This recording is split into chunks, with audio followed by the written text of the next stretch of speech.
sesijā, bet nekādā gadījumā ne pēdējo šī konferencē vai kādā citā nozīmē. Es jūs gribu iepazīstināt ar Aleksandru, kurš saprotot, ka to problēmu droši vien ir daudz vairāk, un to valodu, kādās mēs runājam, pat šī zālē, par vienām un tām pašām lietām atšķirīgos veidos ir diezgan daudz, tā kā var iedomāties, ka saliekot kopā visus apsaimniekotājus, iedzīvotājus, nacionalitātes, vecumu grupas, interešu grupas, bla, bla, bla, bla, bla, bla, to visu saliekot kopā tajos sarežģītajos apstākļos, ekonomiskajos, funkcionālajos, ekoloģiskajos un kādos tikai vēl ne. Šo valodu ir ārkārtīgi daudz, kā nonākt pie kāda kopīga kopsaucēja, kā tikt pie risinājuma, kurā mēs varam vairāk vai mazāk runāt kopīgā valodā. Es saprotu, ka kaut kā apmēram tā varētu iepazīstināt ar Aleksandru tēmu, kurš ir šobrīd Delftas Tehnoloģiju universitātes maģistra programmas ar izcilību maģistrs. Un pirms tam maģistrs un pirmā izglītība Latvijas Tehniskajā universitātē, arhitektūras un pilsētu plānošanas fakultātē. Lūdzu, Aleksandr. Pirmkārt, man ir jāatvainojas, kā referātu es lasīšu, jo man latviešu valoda nav dzimtā, un sākotnēji šitais darbs tika radīts angliski, un tā kā ņemiet pa labu. Cienījami klātiesošie, esmu Aleksandrs Feļtins, pat labam strādāju pašvaldības aģentūra Rīgas pilsētas arhitekta birojas. Izpēta mikrorajonu diversifikācijai ir darba nosaukums, kuru veicu Delftas Tehnoloģiju universitātē un kuru aizstāvot ieguvu eksaktu zinātņu maģistru grādu urbanistikā. Un darbs atbild uz 3 galveniem jautājumiem. Kā formulēt pilsētvīdes projektēšanas problēmas aktuālajam mikrorajonu reģenerācijas procesam? Kā projektēšanas problēmas izpētīt un analizēt esošajā situācijā? Un kā projektēt pētījumu rezultātus, skatot kopsakarībās? Vienkārši paskaidrojot, diversifikācija ir apstākļu radīšana tam, kas līdz šim nebija iespējams. Te ir latīņu izcelsme. Šeit notiek telpas diversifikācija, kas padara iespējamu līdz šim neiespējamo, proti kontroli. Tāpat nodomi spēja transformēties, radot jauno dažādību. Atgriežoties pie mikrorajoniem, lielmēroga pēckara apkaimēs, ko turpmāk saušu par mikrorajoniem, tika uzbūvēti 5 dekādēs, kad industrializācijas procesa rezultātā pilsēta strauji auga. Un pat labam mikrorajonos, kā jūs jau iepriekš dzirdējat, dzīvo 65% Rīgas iedzīvotāju, un tie sastāda vairāk nekā 40% Rīgas mājokļu fonda. Mikrorajons ir dzīvojama vide aptuveni 10 000 iedzīvotāju ar platību, kas ir aptuveni 50 hektāri. Tipiski mikrorajonu piemēri ir, piemēram, Imanta 5 un Pļavnieki 2. Imanta 5 reprezentē agrākā laika pilsētvides dizainu, un Pļavnieki 2 ir viens no vēlākiem piemēriem. Padomju laika mikrorajons parasti tika projektēts starp galvenām ielām. Tā iekšpuse ir izsnāta kā gāju telpa. Būtiska mikrorajona plānojuma daļa bija skola un bērnu dārzs. Šie un citi principi tika iznoti katra mikrorajonā. Atšķirības var meklēt to arhitektoniskajā kompozīcijā un veidā, kā tika pārveidota pastāvošais zemes dalījums. Šodien bieži atklājas, ka dzīvojama vide mikrorajonos tas lietotāji nekontrolē. Galvenā problēma ir tā, uz ko bieži netieši norāda iedzīvotāji, ir tas, ka viņiem nākas ar to samierināties un iecitīgi uzturēties pret tiem, kuri šo vidi izmanto nepiemērota veidā. Šī neapmierinātība izpaužas kā nedrošības sajūta, konflikti saistībā ar koplietošanas telpu izmantošanu un neadekvātu uzvedību. Daudz iedzīvotāji, īpaši vecākā gadagājuma ļaudis un tie, kuri piešķir lielu nozīmi vietai, kura dzīvo, pauž bažas par esošu situāciju un ir gatavi kaut ko darīt lietas labā. No šīs secinājuma izriet mana projekta mērķis – nostiprināt mikrorajonu iedzīvotāju un lietotāju spēju kontrolēt savu dzīves telpu atbilstoši Oskara Ņūmana definētam mērķim – atklāt tādu pilsētvides pārveidošanas paņēmienu, kas mūsu pilsētu dzīvojamo vidi atkal padarītu pievilcīgu un kontrolējumu. Tādu, kura uzraudzību, rūpējoties par kopīgu teritoriju, veiktu nevis policija, bet paši iedzīvotāji. Apzīmējums lietotāja kontrolēta dzīvojamā vide šajā darbā lietots kvalitatīvai nozīme atbilstoši Kevina Linča definējumam. apjoms, cik liela mērā tie, kuri teritoriju izmanto, tajā dzīvo vai strādā, kontrole piekļuvi tai un tas funkcijām, kā arī tas izmantošanu, veidošanu, uzlabošanu, pārveidošanu un vadīšanu. Un tas nozīmē, ka nepieciešama nevis absolūta lietotāja kontrole, bet noteikta apjoma kontrole, kas ir vēlama un atbilstoša noteikta laika un telpā. Vēl nedaudz no teorijas, kā telpas lietotāja kontrole ir 3 dimensijas – saskaņotība, atbildība un pārliecība. Lietojuma un kontroles saskaņotība izpaužas tāda apjoma, kur patiesi telpas lietotāji un iedzīvotāji telpu kontrolē, proporcionāli viņu klātbūtnē telpā. Augstam saskanīgumam ir vairākas priekšrocības. Telpu kontrole visvairāk motivēti un informētie, kas atspoguļojas apmierinātības un drošības sajūtā un rīcības brīvībā. Otrā dimensijā ir atbildība. Un tas nozīmē, ka telpas kontrole ir jāattīstās līdzi lietotāja kompetencija soli pa solim, kur saskaņotība pieaug līdzās lietotāja kompetencija. Trešā dimensija ir pārliecība.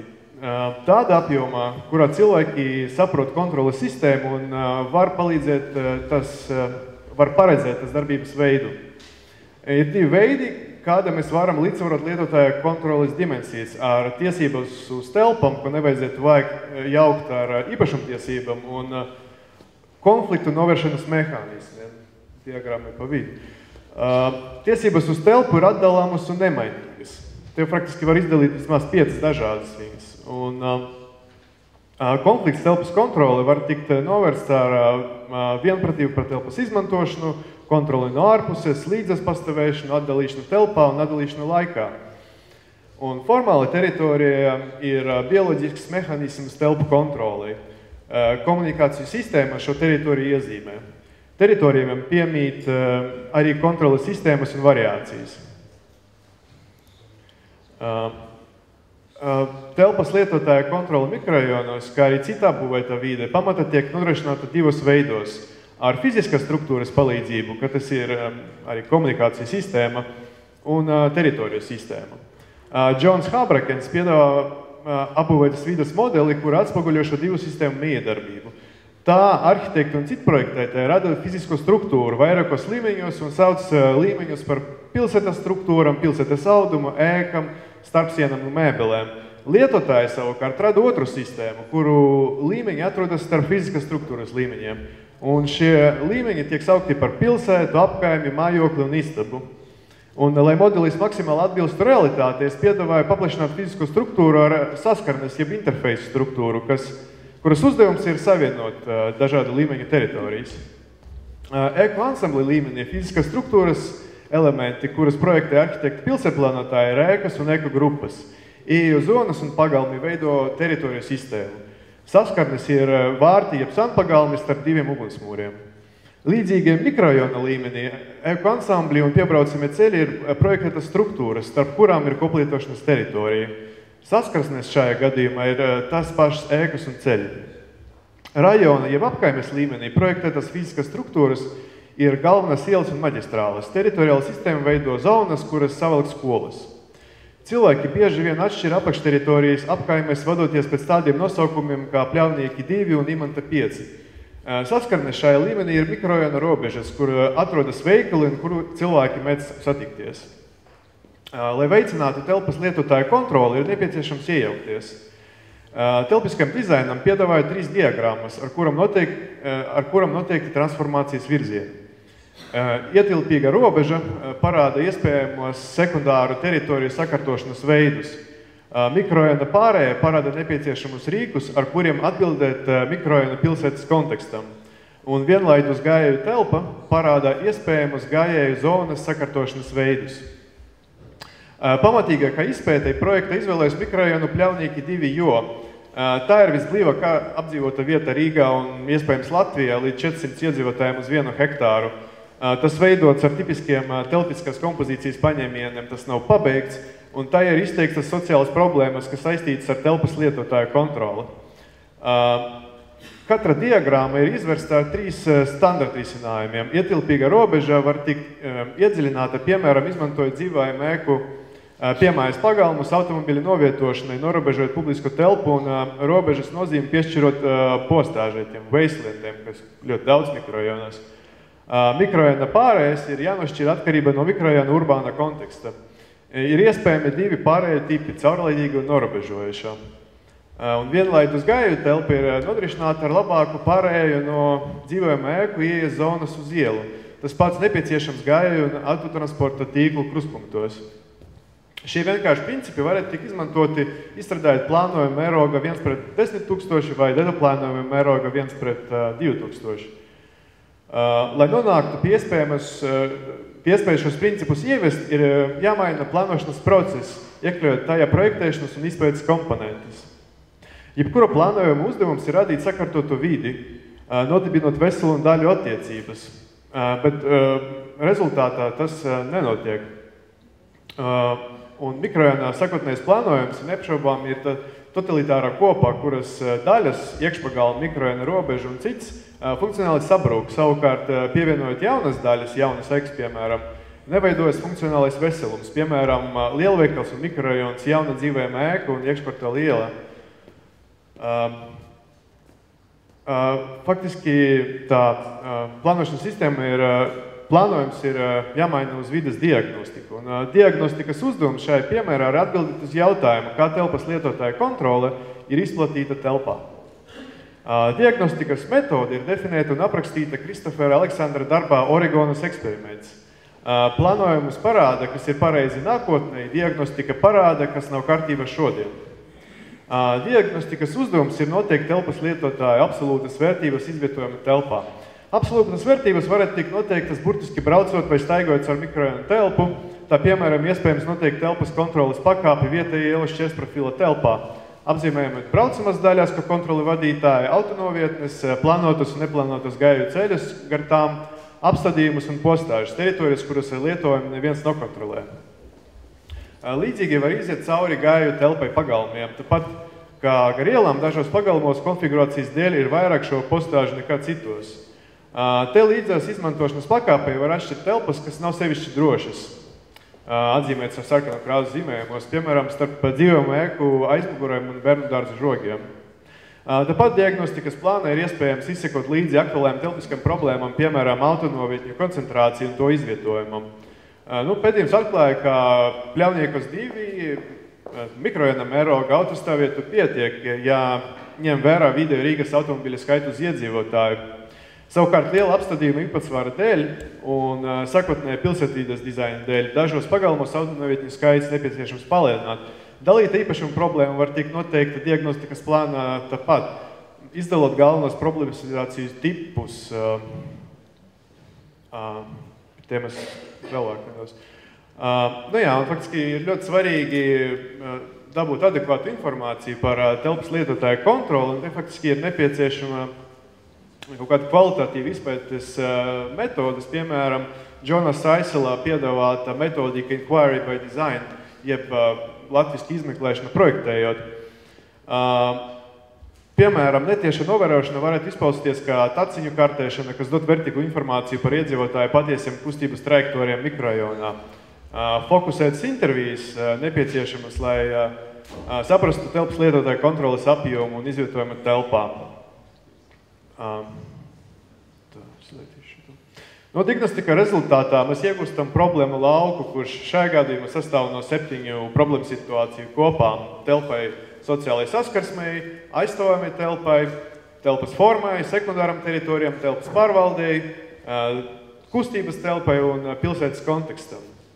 Un viens no labākiem veidiem izpētes un diagnostikas rezultātu izmantošana ir paternu valodas, ko radījis Kristofers Aleksandrs kopā ar kolēģiem no vides struktūras centra.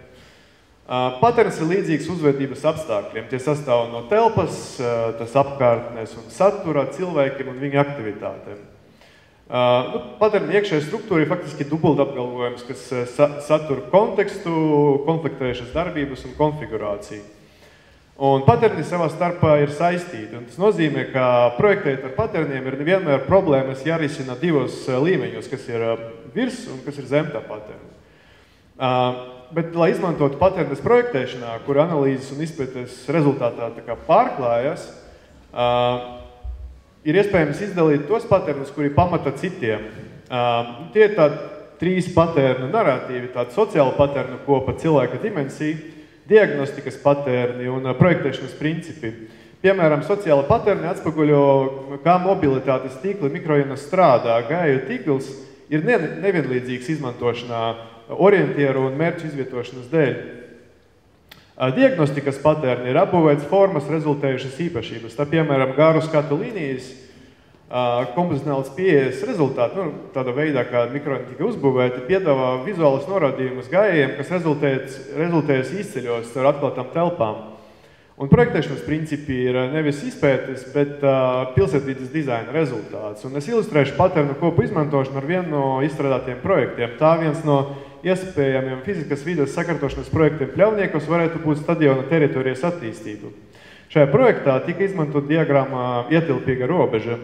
Projekts atrisinā dalītu īpašumu problēmu. Tas norāda, kurās teritorijas varētu tikt apbūvētas un kurām teritorijām jāpaliek publiskai telpai. Ar tiem pašiem paterniem varētu notiekt, tas saglabājamas īpašības. Un apbūvē tiek paredzēta tāda veida, lai fiziski noslēgtu garas skatu līnijas. Un jauni apjomi tiek noteikti ar to dizainu paternu kopu. Un faktiski tā, piemēram, jauna dzīvojuma apbūvē dāla ielas segmentu ar esošu mikrorajonu apbūvi. Tāda veidojas tādas iekpilnas attiecības starp jauno un veco. Un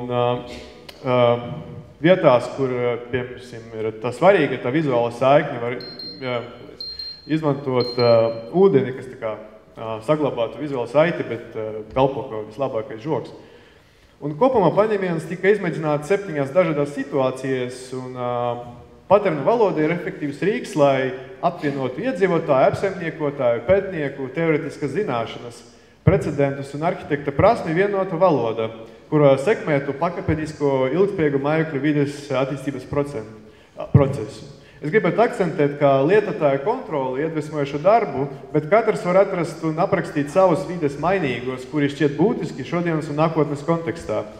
Tajā paša laikā atrodat kopsaucēju vides diversifikācijai. Un nobeigumā tur ir mans posteris, tā kā par to var parunāties, ja kādam interesē. Paldies!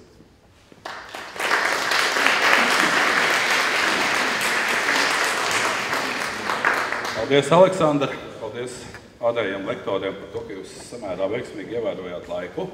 Mēs neko daudz nepārsniedzām.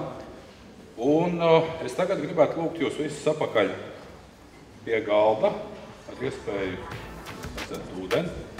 Gadās runāšana.